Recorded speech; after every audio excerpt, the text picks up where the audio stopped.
পেহেলগাঁও হামলার বদলা নিতে মঙ্গলবার রাতে সন্ত্রাসের আঁতুড় ঘরে হামলা চালিয়েছে সেনা।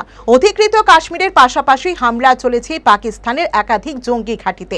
সন্ত্রাসের বিরুদ্ধে বড়সড় এই অভিযানের পর বুধবার বিস্ফোরক বার্তা দিলেন ভারতের প্রাক্তন সেনাপ্রধান মনোজ নারাভানে।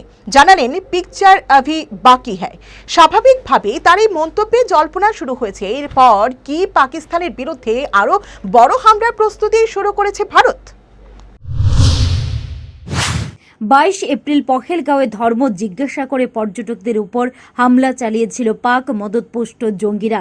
সেই হামলার ঠিক 15 দিনের মাথায় পাকিস্তান ও পাক অধিকৃত কাশ্মীরের 9 জায়গায় হামলা চালায় ভারতীয় সেনা।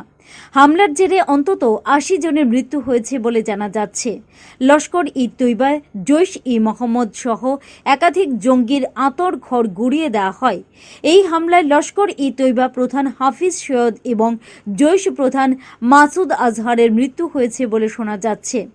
বিরাট এই প্রত্যাঘাতের পর এক্স হ্যান্ডেলে দেশের প্রাক্তন সেনাপ্রধান লেখেন, পিকচার আভি বাকি হে। সাম্প্রতিক পরিস্থিতির দিকে নজর রাখলে ছোট্ট অথচ বিস্ফোরক এই বার্তা বাড়িয়ে তুলেছে জল্পনা। প্রশ্ন উঠতে শুরু করেছে, তবে কি এটাই শেষ নয়?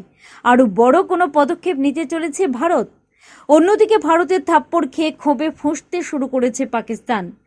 হামলার পাল্টা জবাবের হুঁশিয়ারি দিয়েছে ভারত। ইতিমধ্যে নিয়ন্ত্রণ রেখায় বেলাগাম গুলিবর্ষণ শুরু করেছে পাক সেনা, যার জেরে কাশ্মীরের 10 সাধারণ নাগরিকের মৃত্যু হয়েছে বলে জানা যাচ্ছে। ঠিক সেই পরিস্থিতিতে প্রাক্তন সেনাপ্রধানের এই বার্তা যথেষ্ট তাৎপর্যপূর্ণ।